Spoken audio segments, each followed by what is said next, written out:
अहिंसा के परम पुजारी भगवान महावीर के चरणों में खड़ा सुना लेना। अनंत शक्ति के कोष महाकाल की गुरुदेव के चरणों में खड़ा सुना लेना।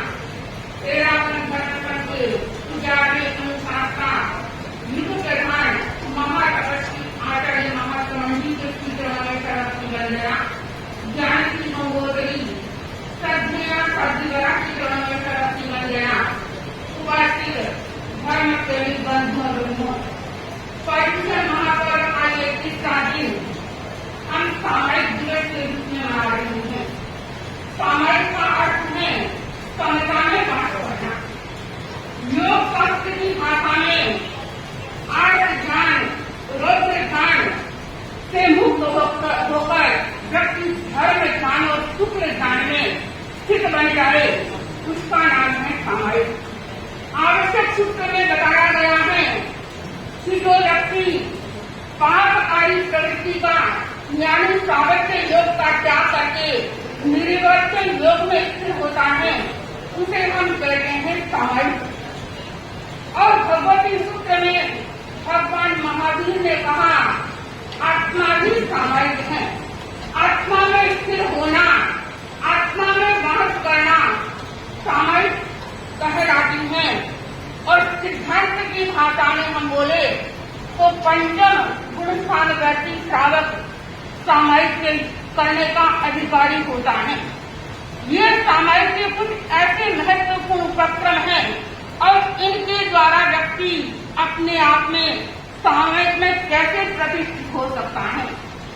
सामायिक जैन श्रावक का एक ऐसा महत्वपूर्ण अनुष्ठान है और जो भी जैन श्रावक होता है, इन पर्युषणा के दिनों में तो हर व्यक्ति के भीतर ये भाव रहते हैं कि कम से कम एक सामायिक तो कर ही ले। ये अनुष्ठान एक ऐसा अनुष्ठान है और इस अनुष्ठान में जब व्यक्ति जुड़ता है तो उनके भीतर अध्यात्म के भाव प्रस्फुटित होते हैं, उनके भावधारा में परिवर्तन आता है। सामायिक में द्रव्य, क्षेत्र, काल और भाव इनका भी ऐसा महत्वपूर्ण योग होता है। सबसे पहले आता है द्रव्य। द्रव्य में हम सामायिक के उपकरणों को ले। सामायिक के उपकरण है मुक्तिका, माला, आसन, पूजनी। ये सामायिक के उपकरण होते हैं और इन उपकरणों को व्यक्ति शुद्धता की ओर में ध्यान देना चाहिए। कई व्यक्ति मुपत्रिका बांधते हैं लेकिन उनकी मुपत्रिका व्यवस्थित नहीं होती, डोरा इतना काला हो जाता है। ये भी महत्वपूर्ण ऐसे छोटी छोटी बातों की ओर जब व्यक्ति का ध्यान होता है तो हमारे भाव भी वैसे पवित्र और निर्मल बनते हैं। तो ये हो गए द्रव्य। दूसरा है क्षेत्र। किस स्थान में व्यक्ति को समाहित करनी चाहिए, जहाँ कोलाहल न हो, बच्चे नहीं खेल रहे हो, रसोई घर का डिस्टर्ब न हो और जहाँ टीवी न चल रही हो, ऐसे स्थान में यदि व्यक्ति समाहित करता है तो उनका मन एकाग्र बना रहता है। गुरुदेव पूज्य गणाधिपति गुरुदेव तुलसी कहा करते थे कि हर व्यक्ति के घर में एक उपासना कक्ष होना चाहिए। जब व्यक्ति उस कक्ष में प्रवेश करता है तब उनके भाव, उनके विचार और उनका व्यवहार भी उसी रूप में अनुरूप बन जाता है। तो ये समाज के लिए द्रव्य, क्षेत्र और भाव व्यक्ति के जब जुड़ते हैं, सामायिक का मतलब ही है सावत्य कारी प्रवृत्तियों का त्याग और निर्वत्य कार्य में प्रवृत्त होना। सावत्य यानी पापकारी प्रवृत्ति जो बंधन की ओर हमें ले जाती है वो सावत्य प्रवृत्ति होती है और जो मुक्ति की ओर प्रस्थान करने की प्रवृत्ति होती है वो निर्वत्य प्रवृत्ति होती है।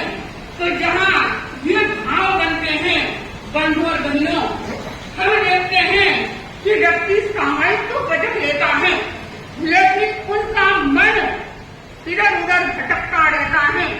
कहते हैं कि एक बार एक बहिन पुराने जमाने की घटना है। एक बहिन सामायिक कर रही थी और वो सामायिक में बैठी थी। सुबह सुबह का समय था, नमस्कार महामंत्र का जाप कर रही थी और सामायिक में स्थिर बनी हुई थी। घर में बेटे की नई शादी हुई थी और घर में नई बहुरानी आई हुई थी। सास ने देखा मेरे तो सामायिक है और घर में मेहमान आ गए हैं। अब वो सोच रही है कि बहू को कैसे कहूं कि घर में मेहमान आ गए। तब उसने आलिंगन लिया, अरहंत को शरणों, अरहंत को शरणों पावनो दियो शरणों। अरहंत की शरण भी ले ली और बहू को बता दिया कि घर में पाहुना आ गया है। अब बहू ने देखा कि घर में मेहमान आ गए हैं और सास सोच रही है कि ये मेहमान हमारे घर में आए हैं और ये मेहमान अच्छे हैं। मेहमान घर भी अच्छे होते हैं, लेकिन कुछ मेहमानों की आव भक्ति अच्छे ढंग से होती है। तब बहू ने सोचा कि बहुरानी तो नहीं है, जान नहीं रही है कि कौन मेहमान आए हैं और उनको क्या निर्देश देना है, क्या कहना है। तब सास ने सिद्धों का पाठ करते हुए सिद्धों का करना और खीरो पूरी करना, सिद्धों की शरण ले ली और खीरा पूरी करने का निर्देश दे दिया। बंधु और बहनों, कितनी ही लंबाई जा सकती है इस कहानी को, लेकिन मैं ये कहना चाहती हूँ कि जो व्यक्ति सामायिक करता है उनका मन स्थिर बनना चाहिए, उनके भाव शुद्ध होने चाहिए। वो आसपास के वातावरण की ओर ध्यान न देकर अपने ही आत्मा चिंतन में लीन बन जाता है। तब ही व्यक्ति अपनी आत्मा की अनुभूति कर सकता है। अनेक भाई बहन कहते हैं कि महाराज सामायिक करते हैं तो इसमें देश की क्या जरूरत है। बहनों के लिए तो सीधी साड़ी से, और अभी सावित्री जी ने कहा था कि भाइयों के लिए चद्दर का उपयोग होना चाहिए, तो ये देश की अनिवार्यता क्यों। बंधु और बंधुओं में कहना चाहती हूँ कि देश का भी बहुत बड़ा प्रभाव होता है। जैसे आप शादी में जाते हैं तो अलग ड्रेस पहनते हैं, किसी संतप्त परिवार में जाते हैं तो अलग ड्रेस पहनते हैं। ये देश का प्रभाव होता है। वैसे ही सामायिक में जो व्यक्ति बाबा बनकर सामायिक करता है तो उनका आदर परिवार में छोटे छोटे बच्चों में भी उनके संस्कार आते हैं। जब आप मुखस्तिका बांधेंगे, चद्दर ओढ़ेंगे और सामायिक करेंगे तो छोटे छोटे बच्चे भी सोचेंगे अभी पापा के सामायिक हैं। तो ये वेशभूषा का भी अपना प्रभाव होता है। जब वेशभूषा का प्रभाव होता है तब हमारे मन में भी जैसे ही भाव प्रकटित होते हैं, जैसे ही निर्मल भाव हमारे भीतर आते हैं। अनेक लोग कहते हैं कि महाराज सामायिक तो 48 मिनट की होती है, पूरा दिन तो हम गृहस्थ हैं, पापकारी प्रवृत्ति में हमारा दिन व्यतीत होता है। केवल एक सामायिक करने से क्या होता है। बंधु और बंधुओं में बताना चाहती हूँ कि एक सामायिक कितनी महत्वपूर्ण होती है। आप लोग जिंदगी भर का साधुपन तो नहीं ले सकते, लेकिन कम से कम 48 मिनट की सामायिक यानी सावत्य योग पापकारी प्रवृत्ति का त्याग कर सकते हैं। तो सावत्य योग त्याग करने में कहते हैं कि श्रावक सामायिक करता है 2 कर्ण और 3 योग से। 2 कर्ण है करू नहीं कराउने और 3 योग है मन वचन और काया।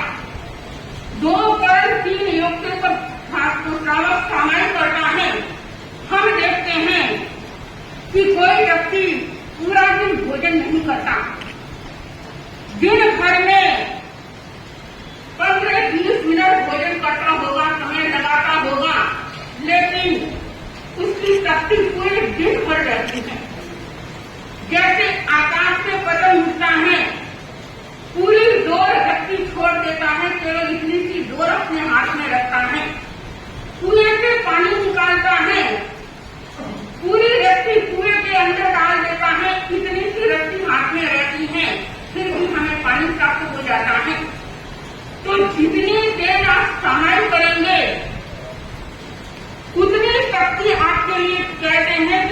व्यक्ति प्रतिदिन सुबह सुबह सामायिक करता है उनका पूरा दिन अच्छी तरह से व्यतीत होता है।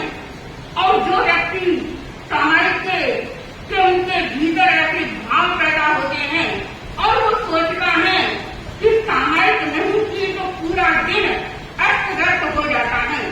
ये सामायिक के महत्वपूर्ण उपक्रम हमें प्रेरणा देते हैं। और कुछ व्यक्ति इतने शुद्ध सामायिक में अपने आप को प्रतिष्ठित करते हैं। हम इतिहास को पढ़ते हैं। आचार्य भिक्षु के समय के चालक थे पटमोजी, जो आचार्य भिक्षु से समझकर हम कई बार गाते हैं कि पूरी पूरी रात बिताकर स्वामी जी ने एक एक श्रावकों को समझाया। उन्हीं श्रावकों का में एक नाम है पटमोजी, पाली के पटमोजी, जिन्होंने विजय चंडी पटवा जिनका नाम था। और वो आचार्य भिक्षु के ऐसे भक्त थे, स्वामी जी अपने मुखारबिंद से कहते थे कि ये कोई शायद सम्यक की वाणी है। और उन्होंने स्वामी जी से समझकर गुरु धारणा की और उनका कब था प्रतिदिन 2 सामायिक करना। जब साधु संत होते तो वो उनके सन्निधि में जाकर सामायिक करते थे और नहीं तो प्रतिदिन घर पर 2 सामायिक करते थे। एक बार स्वामी जी का पानी में पधार्पण हुआ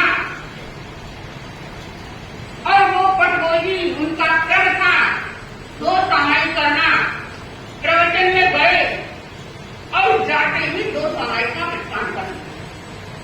जैसे ही 2 सामायिक बचती और उन्हें याद आया कि आज तो मैं सीधा दुकान से आ रहा हूँ। और एक व्यापारी आया था जिसने मुझे 2000 रुपये दिए थे। वो जमाना और 2000 से कितने मूल्य बता, आज तो 2 लाख और करोड़ों की भी वो संपत्ति। उस समय के 2000 रुपये बहुत महत्व हुआ करते थे। और वो 2000 की नोली दुकान के बाद ही घूमकर आ गई, सामायिक ले ली और उन्हें याद आया और स्वामी जी के पास पहुंचे और कहा कि गुरुदेव, आज तो सामायिक में 8,000 का कारण हो गया। स्वामी जी ने पूछा क्या हुआ कि आज मेरे 2000 रुपये की नोली में दुकान के बाद भी छोड़ के आ गया, सामायिक में मन नहीं लग रहा है। तब स्वामी जी ने कहा कि मेरी तुम्हारी संपत्ति होगी तो तुम्हें कहीं जाने वाली नहीं है और तुम्हारी नहीं होगी तो वो चली जाएगी।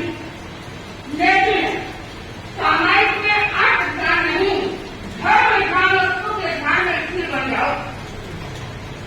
बंधु और बहनों, स्वामी जी ने वो वचन उन्हें स्वीकार किए और सामायिक में इतने स्थिर बन गए, अपने मन वचन और काया को स्थिर कर दिया और स्थिरता के साथ 2 सामायिक आनंद संपन्न हुई। स्वामी जी से मंगल पाठ सुना और जाके देखा तो दुकान पर एक बकरा बैठा था और उस बकरा की ओर में वो 2000 की नोली किसी को दृष्टिगत नहीं हुई और उन्हें प्राप्त हो गई। तो सामायिक जब व्यक्ति करता है, उनके मन वचन और काया इन तीनों का योग भी स्थिर बनना चाहिए। जब इन तीनों का योग स्थिर बनेगा तब ही व्यक्ति अपने आप में समता में प्रतिष्ठित होगा। तो सामायिक के बारे में बहुत लंबी चर्चा की जा सकती है, बहुत बातें बताई जा सकती हैं, लेकिन अब मेरा कर्तव्य निवेदन साध्वी सीधी इस पर्युषण महापर्व के 30वें दिन में अपने भावों की, अपने विचारों की और इस जनता को इस प्रकार से पार्टी में साध्वी सीधी अपने प्रवचन के माध्यम से तो मेरा सर्वत्र भाव भरा निवेदन साध्वी करा।